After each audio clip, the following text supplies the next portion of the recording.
السلام علیکم ورحمۃ اللہ وبرکاتہ۔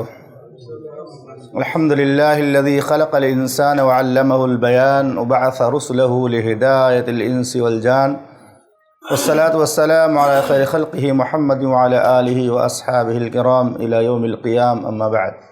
معزز و محترم سامعین اکرام، دینی اور اسلامی بھائیوں، آج ہم انشاءاللہ ایک نیا باب شروع کریں گے جو سچائی سے متعلق ہے۔ باب نمبر 4، بسم اللہ الرحمن الرحیم، باب الصدق۔ صدق مانے سچائی۔ انشاءاللہ ہم اس باب میں سچ بولنے، اسی طرح سے سچ بات بیان کرنے کی اہمیت و فضیلت کو ہم پڑھیں گے۔ صدق یہ عربی زبان کا لفظ ہے، صدق یصدق، سچ بولنا۔ اس کا مطلب ہوتا ہے راست بازی، اسی طرح سے قول و فعل میں سچائی کا مظاہرہ کرنا، اور اس کا مادہ آتا ہے صاد دال قاف، صدقہ۔ صدق کا اصطلاحی مفہوم یہ ہے کہ شریعت میں صدق کا مطلب ہوتا ہے دل، زبان اور عمل میں سچائی اور اخلاص پیدا کرنا۔ دل، زبان اور عمل میں سچائی اور اخلاص پیدا کرنا، کہ جو چیز آپ کی زبان پر ہے وہی دل میں ہو، جو دل میں ہے وہ زبان پہ ہو، یعنی مخالفت نہ ہو کہ آدمی بولے کچھ دل میں کچھ اور چھپا کر کے رکھے۔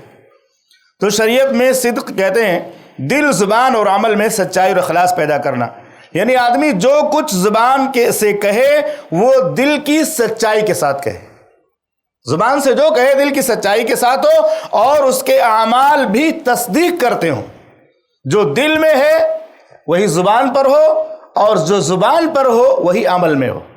یہ تینوں چیزیں جب آدمی کے اندر پیدا ہو جاتی ہے تو وہ سچا مانا جاتا ہے۔ کہتے ہیں صدق صرف زبان کی سچائی تک محدود نہیں، بلکہ پورے کردار میں سچائی کا ہونا ضروری ہے۔ اللہ رب العالمین ہم کو اپنے صادق بندوں میں، سچ بولنے والے بندوں میں شامل فرما دے۔ علماء کرام نے صدق کی 4 قسموں کو بیان کیا ہے۔ صدق کی الگ الگ صورتیں ہوتی ہیں۔ نمبر 1، الصدق فی القول، قول میں سچائی، بات میں سچائی، کہ آدمی جو کچھ بولے سچ بولے۔ نمبر 2، الصدق فی العمل، عمل میں سچائی۔ پہلی بات زبان میں سچائی، کہ آدمی جو کچھ بولے زبان سے سچ بولے، جھوٹ نہ بولے۔ نمبر 2، عمل میں سچائی، اعمال اور رویے میں سچائی کا مظاہرہ کرنا، یعنی جو کچھ کہا جائے اس پر عمل کیا جائے، جو کچھ کہا جائے اس پر عمل کیا جائے۔ نمبر 3، الصدق فی النیہ، نیت میں سچائی، کہ جو آدمی کام کرنے جا رہا ہے اس کی نیت میں صرف اللہ کی رضا مقصود ہو، اس کی نیت یہ ہو کہ اللہ اس عمل سے راضی ہو جائے، یعنی ہر نیک عمل اللہ کی رضا کے لیے کیا جائے، اس میں کسی اور کو شامل نہ کیا جائے، دکھاوے اور ریاکاری سے بچا جائے۔ نمبر 4، الصدق فی العزم، عزم اور ارادے میں سچائی، یعنی جب کسی نیک کام کا ارادہ کیا جائے تو اس پر ثابت قدمی اختیار کیا جائے، اور اس میں سچائی کا مظاہرہ کیا جائے کہ میں کام کروں گا، پورا کروں گا، مسلسل کروں گا، کمپلیٹ کروں گا۔ جیسے رمضان کا مہینہ آنے والا ہے، ہم سب کو اللہ نصیب فرمائے، تو ہماری پوری نیت ہو کہ ہم مکمل تراویح پڑھیں گے، کثرت سے قرآن کی تلاوت کریں گے، اللہ سے سچی توبہ کریں گے، ہمیشہ کے لیے نیک بن جائیں گے۔ تو اس کو کہتے ہیں عزم میں سچائی۔ عزم و ارادہ جیسا اچھا ہوتا ہے اسی قدر اللہ تعالیٰ اس کا فائدہ پہنچاتا ہے۔ امام نووی رحمہ اللہ نے اس میں کچھ آیتیں بھی ذکر کی ہیں۔ سب سے پہلی آیت سورہ توبہ کی آیت نمبر 119 ہے۔ اللہ رب العالمین نے فرمایا، یا ایھا الذین آمنوا اتقوا اللہ، اے ایمان والو اللہ سے ڈرو، اور آگے فرمایا وکونوا مع الصادقین، سچے لوگوں کے ساتھ رہو، کیونکہ انسان کو بری صحبت برا بنا دیتی ہے۔ سچوں کے ساتھ رہے گا تو سچ بولنے کا عادی ہوگا، بروں کے ساتھ رہے گا تو برا ہو جائے گا، جھوٹے لوگوں کے ساتھ جھوٹی بات بولے گا۔ جیسا ماحول ہوتا ہے آدمی ویسے ہی رنگ پکڑ لیتا ہے۔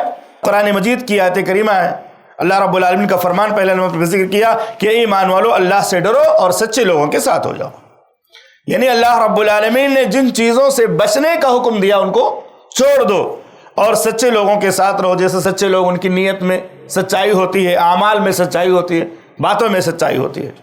اور دوسری آیت کریمہ ہے سورۃ الاحزاب کی دوسری آیت کریمہ ہے، والصادقین والصادقات، اللہ رب العالمین نے بہت ساری مومنوں کی صفات کا تذکرہ کیا، اسی میں سے ایک صفت بھی ہے کہ مومن لوگ سچے ہوتے ہیں، مومنہ عورتیں سچی ہوتی ہیں، تو سچے مرد اور سچی عورتیں اللہ کے محبوب بندے ہوتے ہیں۔ اسی طرح اللہ رب العالمین کا یہ فرمان فَلَوْ صَدَقُوا اللَّهَ لَكَانَ خَيْرًا لَهُمْ، اگر وہ اللہ سے سچ بولتے تو یہ ان کے لیے بہتر ہوتا۔ منافقوں کے بارے میں اگر اللہ کے بارے میں سچ بولتے تو ان کے لیے بہتر ہوتا۔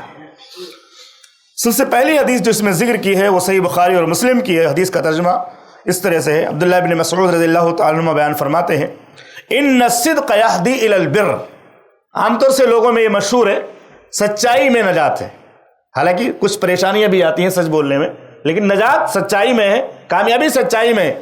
حدیث میں اللہ کے نبی صلی اللہ علیہ وسلم نے فرمایا ان الصدق یہدی الی البر، نیک سچ بات بولنا یہ انسان کو نیکی کی طرف لے جاتا ہے۔ سچ بولنا انسان کو کہاں لے جائے گا؟ نیکی کی طرف۔ سچائی انسان کو نیکی کی طرف لے جاتی ہے اور نیکی انسان کو جنت تک لے جاتی ہے۔ سچ بولو گے تو نیک کام کرو گے اور نیک کام کرو گے تو کہاں جاؤ گے؟ جنت میں جاؤ گے۔ وَإِنَّ الرَّجُلَ لَيَصْدُقُ حَتَّى يُكْتَبَ عِنْدَ اللَّهِ صِدِّيقًا، اور ایک شخص بہت زیادہ سچ بولتا رہتا ہے، سچ بولتا رہتا ہے، یہاں تک کہ صدیق، مبالغہ کا صیغہ، صدیق اللہ کے نزدیک لکھ دیا جاتا ہے کہ صدیق ہو گیا۔ سچ بولتے بولتے اللہ کے نزدیک کو صدیق لکھ دیا جاتا ہے۔ وَإِنَّ الْكَذِبَ يَهْدِي إِلَى الْفُجُورِ، اور جو جھوٹی بات ہوتی ہے وہ جھوٹی بات انسان کو گناہ کی طرف لے جاتی ہے، نافرمانی کی طرف لے جاتی ہے۔ اور وَإِنَّ الرَّجُلَ لِيَكْذِبُ، اور جھوٹی بات انسان کو گناہ کی طرف لے جاتی ہے۔ وَإِنَّ الْفُجُورَ يَهْدِي إِلَى النَّارِ، اور گناہ انسان کو جہنم کی طرف لے جاتا ہے۔ وَإِنَّ الرَّجُلَ لَيَكْذِبُ حَتَّى يُكْتَبَ عِنْدَ اللَّهِ كَذَّابًا، اور ایک انسان جھوٹ بولتا رہتا ہے یہاں تک کہ اللہ کے نزدیک کذاب لکھا دیا جاتا ہے، اور کذاب کا انجام بہت برا ہوگا۔ اللہ تعالی ہم کو جھوٹی بات بولنے اور جھوٹی باتوں پر عمل کرنے سے بچائے۔ تو اس کے بارے میں ہم نے ایک بہت بڑا واقعہ، مشہور واقعہ ہم نے پڑھا کہ کس طرح سے اللہ تعالیٰ سچ بولنے والوں کو نجات دیتا ہے۔ شارحین حدیث نے سب سے پہلے کون سا واقعہ ذکر ہے معلوم ہے؟ سب سے پہلے سچائی میں نجات ہے، سچائی میں نجات ہے۔ اس کی مثال میں کعب بن مالک رضی اللہ عنہ کا واقعہ پیش کیا کہ انہوں نے سچ بول دیا تھا۔ بہت سارے لوگوں نے بہانہ بنا دیا، میں اس وجہ سے نہیں غزوے میں گیا، میں غزوے میں اس وجہ سے نہیں گیا، لیکن انہوں نے پوری سچائی بیان کی۔ تھوڑی سی پریشانی بھی آئی، آزمائش بھی آئی، لیکن اللہ نے ان کی صداقت کا اعلان قرآن میں کر دیا، قرآن میں کر دیا۔ ایسے ہی ہوتا ہے، جو آدمی سچ بولتا ہے نا اس کی سچائی کا اللہ رب العالمین بدلہ دے ہی دیتا ہے۔ کسی سے غلطی ہو گئی، اس نے اپنی غلطی کا اعتراف کر لیا تو بہت ساری آفتوں سے بچ جاتا ہے، لیکن ایک آدمی غلطی کرتا ہے اور جھوٹ بول کر کے بچنا چاہتا ہے، کہیں اور پھنس جاتا ہو۔ یعنی ایک جھوٹ کو ثابت کرنے کے لیے کتنی بار اس کو جھوٹ بولنا پڑتا ہے۔ اس لیے اللہ کے نبی صلی اللہ علیہ وسلم نے فرمایا کہ سچائی نیکی کی طرف لے جاتی ہے اور نیکی جنت کی طرف لے جاتی ہے، جھوٹ گناہ کی طرف لے جاتا ہے اور گناہ جہنم کی طرف لے جاتا ہے۔ آدمی برابر سچ بولتا ہے اللہ کے نزدیک صدیق لکھ دیا جاتا ہے، اور آدمی برابر جھوٹ بولتا ہے تو اللہ کے نزدیک جھوٹا لکھ دیا جاتا ہے۔ تو سچائی میں نجات ہے، اس کی بہت ساری مثالیں ہیں۔ سب سے اہم مثال ہم نے آپ نے پڑھی اور سنی ہے، کعب بن مالک رضی اللہ عنہ کا واقعہ، دردناک واقعہ ہے، عبرت آموز واقعہ، سبق آموز واقعہ۔ کس طرح سے 50 دن تک بائیکاٹ ان کا کیا گیا، سچ بولنے کی وجہ سے آزمائش آئی ان پر، لیکن بعد میں اللہ رب العالمین نے ان کی سچائی اور ان کی توبہ کو قبول کیا اور ان کی معافی کا اعلان کر دیا۔ ان کی توبہ اللہ نے قبول فرمائی، اور قرآن میں ان تینوں کا تذکرہ اللہ رب العالمین نے فرمایا۔ یہ ہے سچ بولنے کا انجام۔ بظاہر پریشانیاں آتی ہیں، تکلیفیں آتی ہیں، پریشانیاں مصیبتیں آتی ہیں، لیکن اللہ راستہ کھول دیتا ہے۔ تو کبھی بھی غلطی ہو جائے، کبھی بھی اپنے سے قصور ہو جائے اور پوچھا جائے تو سچ بولنے میں نجات ہے۔ سچ بولیں گے تو نجات پا جائیں گے، جھوٹ بولیں گے فوری طور سے بچ جائیں گے لیکن بعد میں پکڑے جائیں گے۔ جیسے منافق لوگ تھے، انہوں نے نبی صلی اللہ علیہ وسلم سے جھوٹ بولا کہ ہم کو یہ عذر تھا، یہ عذر تھا، یہ عذر تھا، لیکن اللہ کو سب پتا تھا کہ یہ منافق لوگ جان بوجھ کر کے شریک نہیں ہوئے تھے، ان کے پاس کوئی عذر نہیں تھا۔ دنیا میں تو بچ گئے کہ 50 دن کی آزمائش ان کی زندگیوں میں نہیں آئے، لیکن قیامت کے عذاب سے ان کو کون بچا پائے گا؟